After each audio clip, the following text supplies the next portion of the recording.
Bismillahirrahmanirrahim. Alhamdulillahi rabbil alamin. Wassalatu wassalam ala al-mab'uthi rahmatan lil alamin. Nabiyyina wa habibina wa qudwatina Muhammad ibn Abdullah wa ala alihi wa sahbihi wa man sar ala nahjihi wa ihtada bihadihi wa istanna bisunnati ila yaumiddin. Amma ba'du. Muslimin dan muslimat, para pelajar, para pencinta ilmu, pencinta Al-Quran dan Sunnah, Assalamualaikum warahmatullahi wabarakatuh. Alhamdulillah, pada pagi ini 18 Jumadal Ula 1444 bersamaan dengan 13/12/22, kita mulakan pengajian kita dalam tafsir surah Al-Mumtahanah. Surah Al-Mumtahanah, surah yang ke-60 daripada 114. Maknanya kita lepas pada ni dia pendek-pendek surah. Kalau surah Madaniyah ayat dia panjang tapi surah tu pendek. Surah kita ni ada 13 ayat je. Ada 13 ayat saja. Kemudian dia pergi kepada surah lain pula. Kita masih lagi dalam juzuk yang ke-28. Surah yang ke-60, juzuk yang ke-28. InsyaAllah pada siri ini kita akan mula dengan muqaddimah surah dan intisari kandungannya. Kalau kita masuk ayat panjang, dengan masa kita ni terhad. Baiklah, walau macam mana pun kita akan baca 1-2 ayat untuk mengambil berkat majlis kita ini dengan baca Al-Quran. Bagi pelajar yang ada tafsir pimpinan, buka muka surah 1232. 1232 baca ayat permulaan surah Al-Mumtahanah.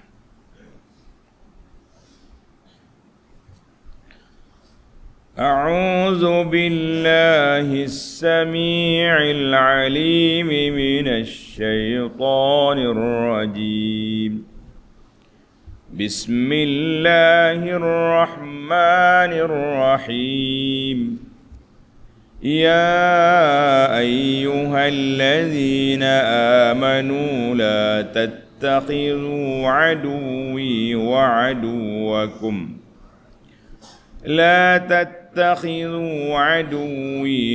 aduwwakum awliya tulquna ilaihim bil mawaddah wa qad kafaru bima ja'akum minal haqq yukhrijuna ar-rasula wa iyyakum an tu'minu billahi rabbikum in kuntum kharajtum jihadan fi sabili wabtigha'a mardati tusirruna ilaihim bil mawaddah wa ana a'lamu bima akhfaytum wa ma a'lantum wa man yaf'alhu minkum faqad dhalla sawa'as sabil. Kita sekatlah. Habis satu muka tu. Baik para pelajar sekalian, ayat ini nama dia surah Al-Mumtahanah. Kita undur ke belakang, ke muqaddimah. Undur ke muqaddimah surah.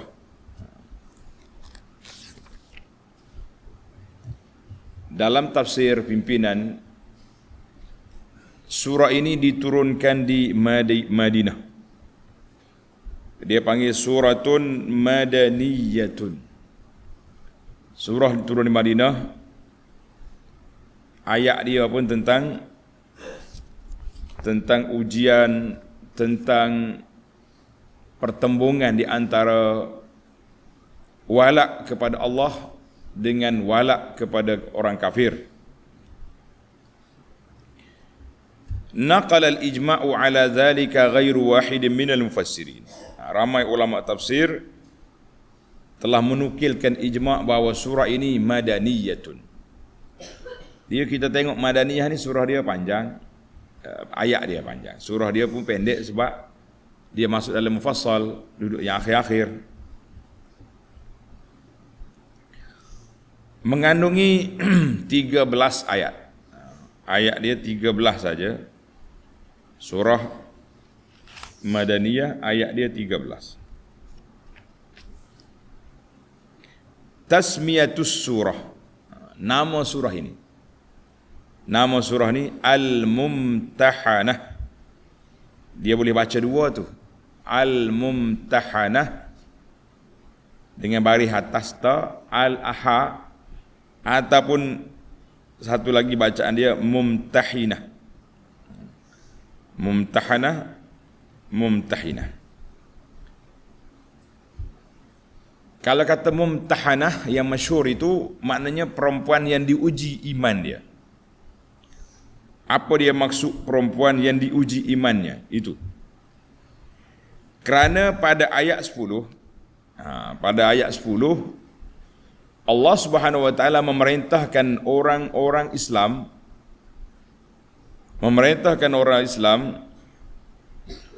apabila ada wanita-wanita perempuan yang mengaku beriman datang berhijrah. Mana wanita ini berhijrah daripada Mekah mari ke Madinah. Muhajirat ilal Madinah. Maka kita diminta supaya menguji keiman mereka. Dalam ayat 10 Tuhan kata, ya ayyuhalladzina amanu iza ja'akumul mu'minatu muhajiratin famtahinuhunna. Bila mari orang perempuan hijrah, mu cek, uji iman dia. Jika mereka mengetahui bahawa perempuan-perempuan wanita yang berhijrah itu, muhajirat itu beriman, maka janganlah mengembalikannya kepada orang kafir. Jangan hantar balik ke Mekah. Dia sudah beriman, suami dia sudah tidak layak lagi untuk bersama dengan dia. Kerana perempuan-perempuan yang beriman itu tidak halal bagi orang-orang kafir sebagai isteri. Kita mari duduk Madinah. Kalau suami dia nak ke isteri dia, sayang, engkau masuk Islam, hijrah mari Madinah, boleh ambil balik. Islam bukan merampas isteri orang, tidak. Tetapi ada SOP dari sudut perhubungan. Mana boleh orang mukminah duduk di bawah kafir? La. Dan orang-orang yang kafir pula tidak halal bagi mereka sebagai suami, maka terpaksa dipisahkan. Maka urifat hadhihi surah, terkenalah surah kita ini dalam kitab-kitab tafsir, kitab-kitab hadis, dan tertulis dalam Quran, dalam mushaf dengan nama surah Al-Mumtahanah, makna perempuan yang diuji. Kata di Ibnu Hajar dalam Fathul Bari, wal masyhur. Dengar ni pelajar, ini untuk pelajar yang ambil perhatian. Wal masyhur, yang masyhurnya surah ini boleh ada dua bacaan. Fathul ha, mumtahanah, itu ha baris atas. Waqad tuksar, boleh juga mumtahinah, makna lain tu. Wa bihi jazama as-Suhaili. Kalau kita baca baris atas mumtahanah, iaitu sifatul mar'ah, sifat perempuan yang diuji iman dia. Sebab turun surah ni pun dengan sebab ni. Siapa dia nama dia? Yang masyhurnya nama dia Ummu Kalthum bintu Uqbah bin Abi Mu'aid. Ummu Kalsum binti Uqbah bin Abi Mu'aid. Uqbah bin Abi Mu'aid ni kepala besar lah di Mekah tu, tapi anak dia mari hijrah. Ada kata nama dia Sa'idah bintul Haris. Ada kata Umaymah bintu Bishrin. Boleh jadi 2-3 orang yang hijrah tu. Tapi yang wal awwalu huwal mu'tamad. Yang mu'tamadnya cerita kita ini iaitulah Ummu Kalsum binti Uqbah bin Abi Mu'aid. Baik, kalau kita baca baris bawah, mumtahinah. Wa man kasara, siapa dia bawahkan dia, bawahkan baris. Mumtahinah ja'alaha sifatan lis-surah. Dia jadi sifat pada surah ini. Surah ini surah menguji. Surah menguji iman orang berhijrah. Wanita berhijrah. Kalau kata mumtahana, perempuan yang diuji. Kita boleh baca dua-dua lah. Tetapi yang bagi atas itu lebih masyhur. Bagi para pelajar, sebuah kitab yang menarik. Yang menarik dalam Quran, dia nama dia At-Ta'rif. Tulis nama kita ni untuk pelajar-pelajar yang boleh bahasa Arab. At-Ta'rif wal I'lam bima ubhima fil Quran min al-asma'i wal a'lam. Maknanya memperkenalkan nama-nama orang-orang yang disebut dalam Quran secara tidak direct. Macam ni lah perempuan yang diuji siapa? Jadi yang ditulis oleh As-Suhaili, At-Ta'rif wal I'lam. Untuk pengkaji Quran menarik. Kita namun juga perkara nama-nama yang tidak disebut secara direct dalam Quran juga telah dikumpul oleh seorang tokoh ulama semasa. Nama dia Syekh Salah Abdul Fattah Al-Khalidi. Juga ada kitab. Pelajar-pelajar yang belajar di Jordan, di Urdun, cari kitab. Sebab Syekh Salah tu duduk di Urdun, tapi kitab tu ada di maktabah Pondok Sungai Durian pun ada. Alhamdulillah. Baik, selesai kita dari sudut baris mumtahanah. Alhamdulillah. Kita berpindah pula kepada intisari kandungan surah ini.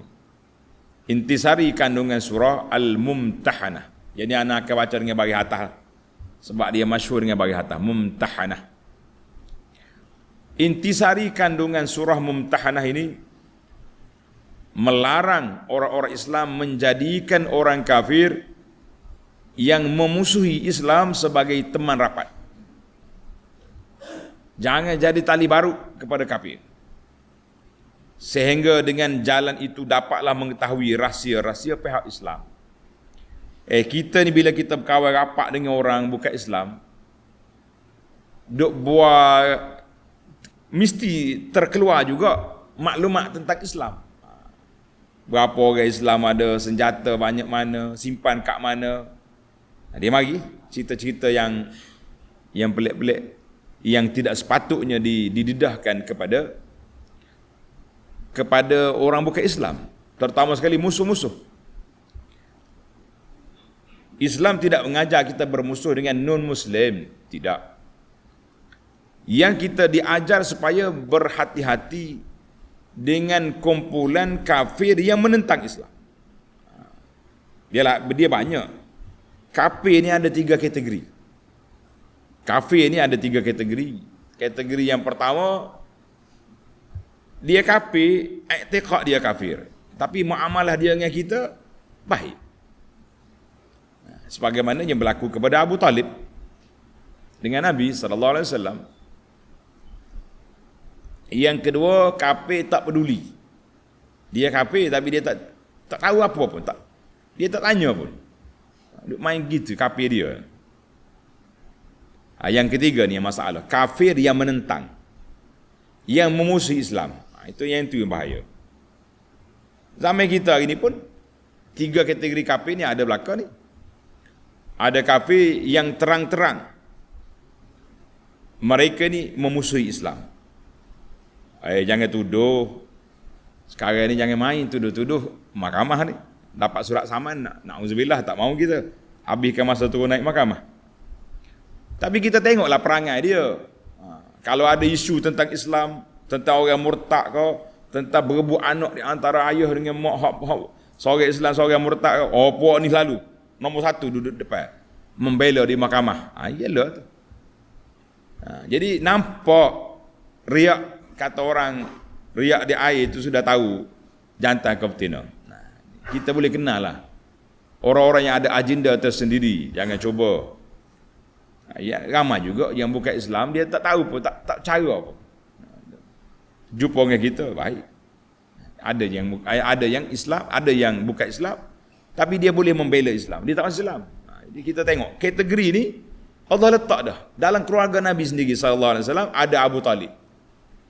Abu Talib walaupun dia tak masuk Islam, dia bela. Lawan Abu Talib siapa? Abu Lahab, adik-beradik dia. Ni kepala pengak. Orang Kelantan kata kepala pengak ni ketua kedai. Saya Abu Lahab. Tabbat yada Abi Lahabin. Abu Lahab ni boleh disumpah dalam solat, luar solat tak batas sembahyang. Itu mungkin sumpah orang lain. Batas solat kita. Abu Lahab. Hak masuk Islam terang-terangan Hamzah. Awal Hamzah masuk Islam. Abbas. Itu ada lagi mak saudara dia masuk Islam. Ada juga pak saudara dia kita tahu pun. Tak ada dalam buku sejarah. Mana kategori itu banyak. Baik. Mana dalam ayat ini insya-Allah perbincangan kita masuk dalam siri akan datang. Ini baru mukadimah baru. Yang pentingnya ayat yang mula-mula ni Allah Taala larang orang mukmin jangan berwalakkan kepada orang kafir yang memusuhi Islam, jangan jadi teman rapat. Kita dah kata orang macam orang lemah air lah. Orang lemah air ni dia akan capai apa yang dia boleh pegang. Karena itu kalau kita tengok orang lemah jangan pergi depan.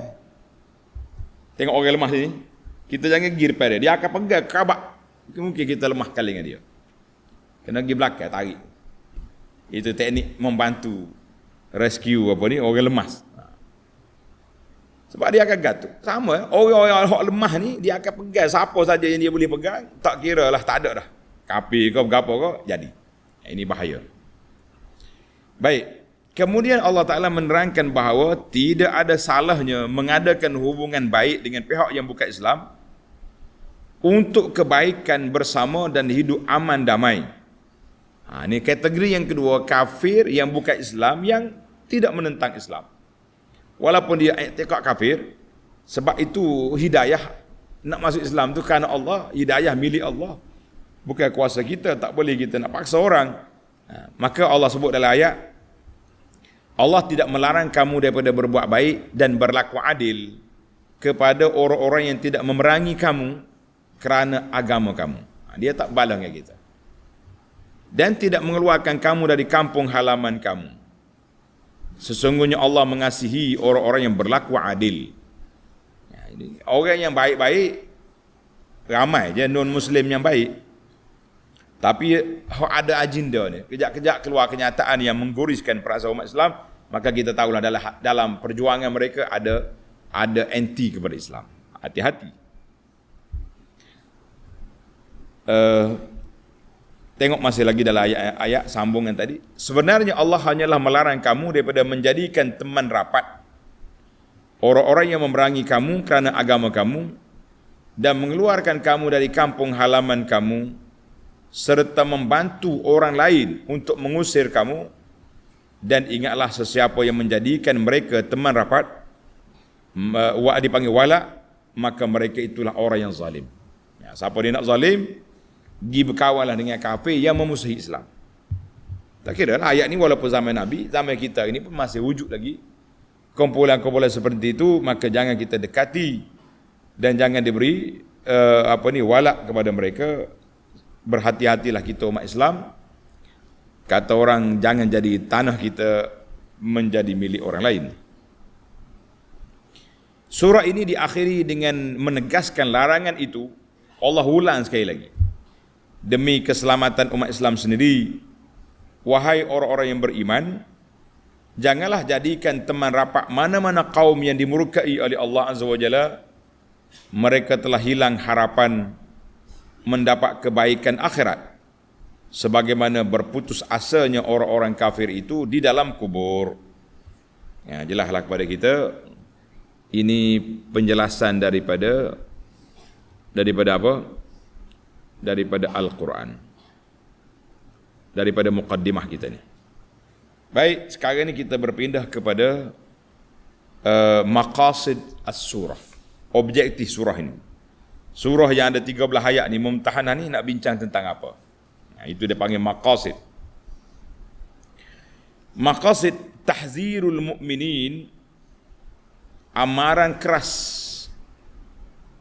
kepada orang-orang yang beriman, min ittikhazil musyrikina awliya, jangan ambil puak-puak kafir sebagai wali, sebagai teman rapat, sebagai penolong dalam nak mengalahkan umat Islam. Jangan ambil. Itu dia panggil objektif surah. Maknanya kalau kita kata surah Mumtahanah ni, ini cerita dia. Adapun surah yang kita dah selesai semalam, Al-Hashri, itu cerita tentang Bani Nadir. Jadi para jemaah sekalian, kita kena nampaklah hikmah kenapa setiap surah tu ada nama dia. Maknanya banyak ayat-ayat, terutama surah yang panjang. Dalam surah tu ada banyak isu. Tapi bila ada nama surah itu, mesti ada sesuatu yang istimewa di situ tentang perkara yang dinamakan surah itu. Macam suratul Hashri, fokus kepada Yahudi, munafiqin dengan Bani Nadir.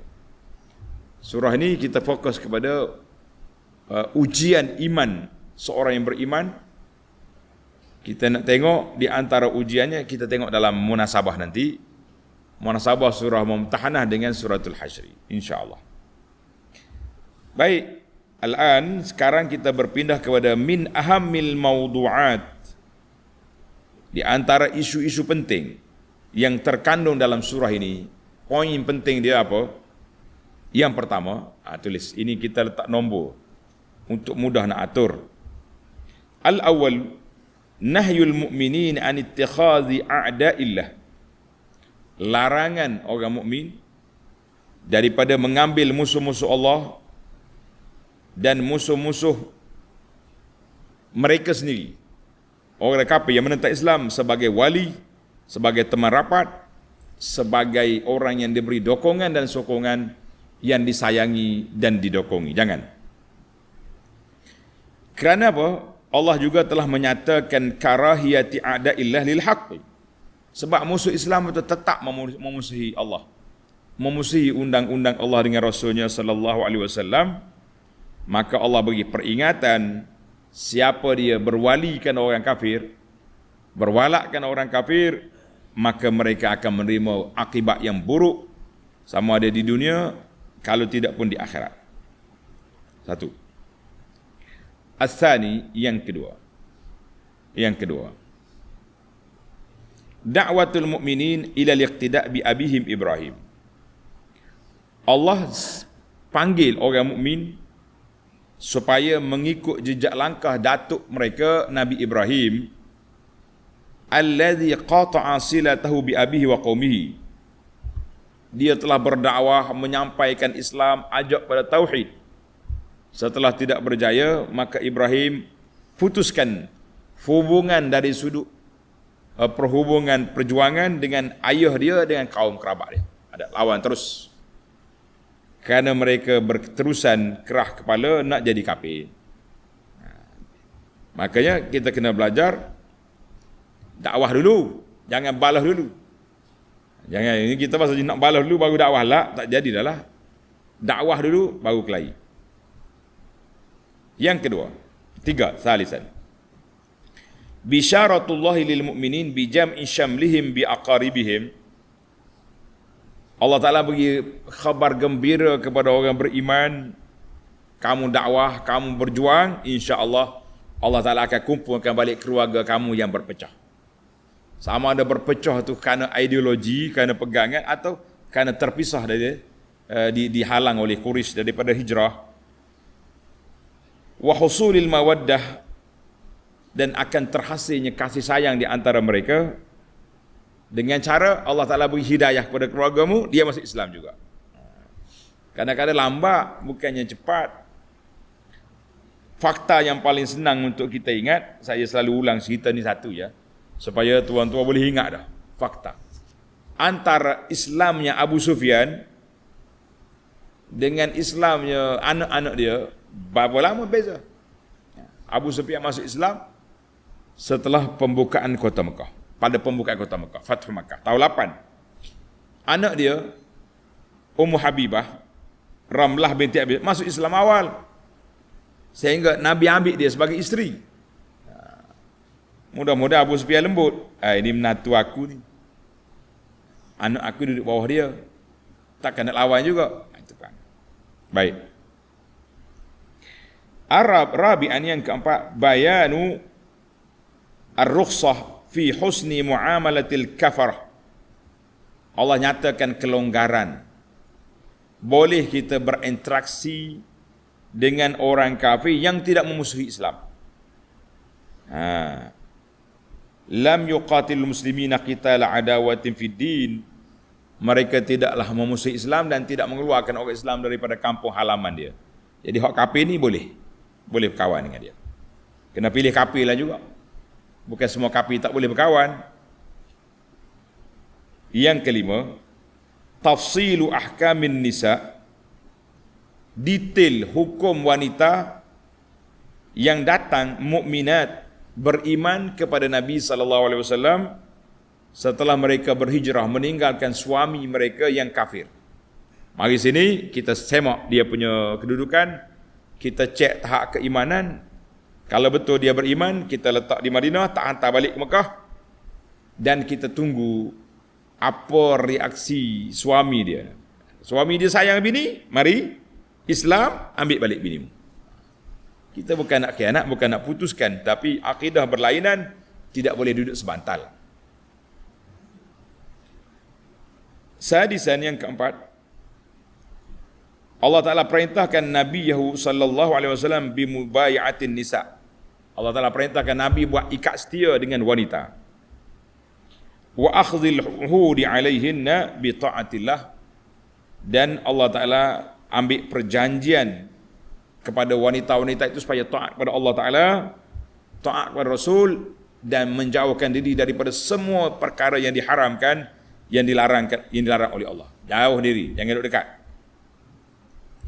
Dia panggil mubayatun nisa. Nabi kita bila bai'ah dengan wanita, dia tak salam. Tak salam. Kita hari ni bila sebut masalah salam dengan wanita, ala isu kecil je tu, duk besar-besarkan. Benda kecil, tapi kalau jadi budaya, lama-lama jadi besar. Jadi benda yang macam ni diperjelaskan. InsyaAllah kita akan detailkan bila sampai ke ayat dia nanti, insyaAllah.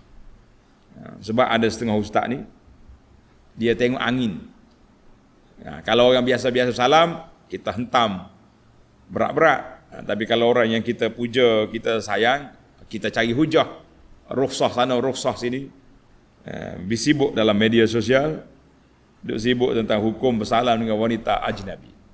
InsyaAllah dalam sampai tempat dia nanti kita detailkan. Sabi'an yang ketujuh, khutimatis suratul karimah. Allah Ta'ala akhir surah yang mulia ini, binahyil mu'minin an muwalati a'da'illah, larangan daripada berkasih sayang, memberi walak kepada musuh-musuh Allah Azza wa Jalla. Itu 7 isu besar dalam surah yang pendek ini. Baik para pelajar sekalian, sekarang kita pergi kepada Al-Munasabah.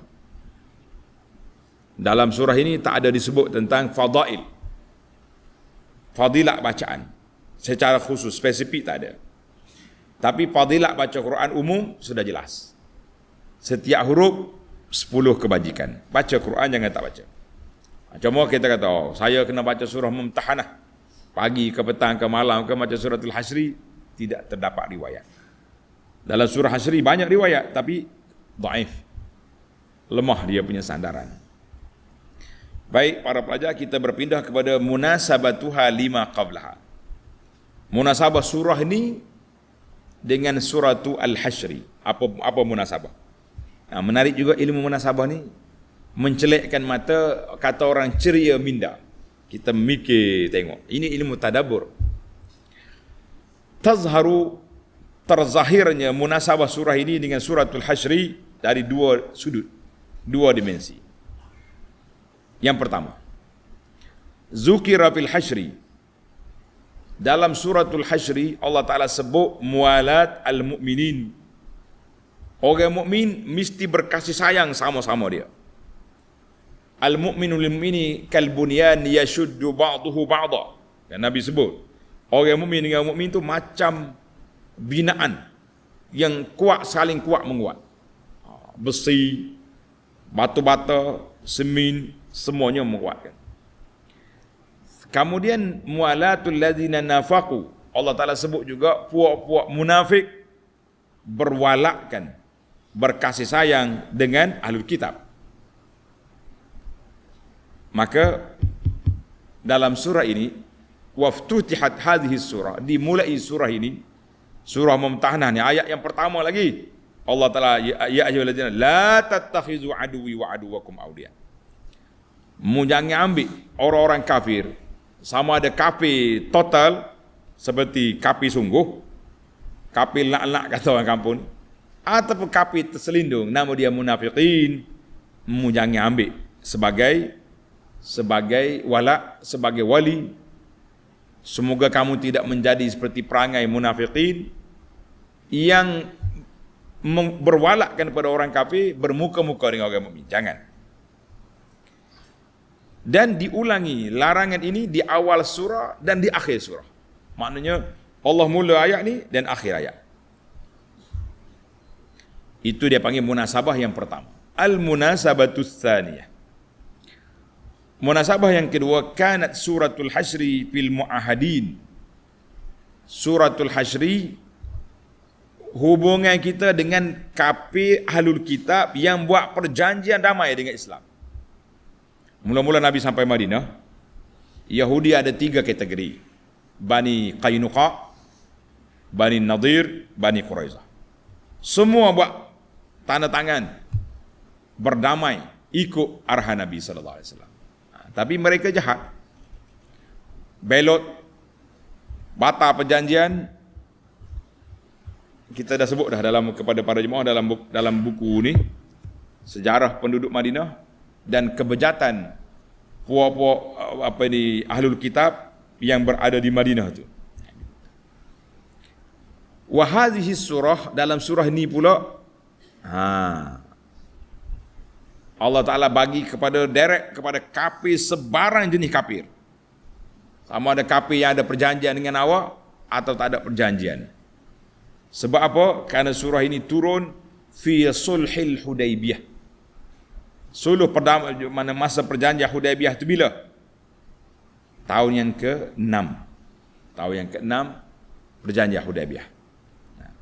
Jadi dua surah ini, fasuratan, surah Al-Hasyri dengan surah Mumtahanah, tashtarikan, ada persamaan dalam menyatakan etika perhubungan di antara orang muslimin dengan bukan Islam, sama ada ahlul kitab ataupun kafir tulen yang tak ada kitab.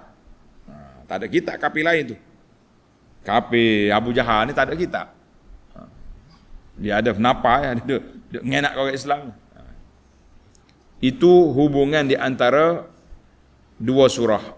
Adapun hubungan antara awal surah dengan akhir surah, tengok sikit. Ini ada ana pergi Mekah jumpa sebuah kitab menarik, kecil kitab dia. Nama dia Munasabatu Awailis Suwar li Awakhiriha. Pengkaji-pengkaji yang mengkaji Al-Quran ni beli kecil kitab. Nama dia Munasabatu Awailis Suwar li Awakhiriha. Munasabah awal surah dengan penutup surah. Jadi kita tengok surah ini, permulaan surah Allah Ta'ala larang daripada berwalikan puak musyrikin. memberi amaran kepada orang mukmin jangan ambil jadi mereka sebagai wali. Siapa dia melantik orang kafir sebagai teman rapat dia, partner berkasih sayang pada dia untuk merebahkan orang Islam, maka orang itu dalam kesesatan. Bahkan kalau mereka beri sokongan yang memenangkan, maka itu perbuatan dan perkataan dan perbuatan dua-dua sekali. Itu ayat yang pertama, amaran. Wa khutimat akhir surah. Sekali lagi Allah Ta'ala ulang larangan ini daripada berwalakkan musuh-musuh orang Islam semata-mata untuk nak menjaga wahdatul ummah wal millah, nak menjaga kesatuan ummah dan kemurnian agama ini supaya tidak dikacau. Maka Allah Ta'ala turun ayat terakhir, ya ayyuhalladzina amanu la tatawallaw qauman ghadiballahu alaihim. Jangan berwalikan kaum yang Allah Ta'ala murka ke atas mereka. Qad ya'isu minal akhirati kama ya'isal kufar min ashabil kubur. Jadi itu cerita dia. Maka kamu tengok terzahir dalam surah ini,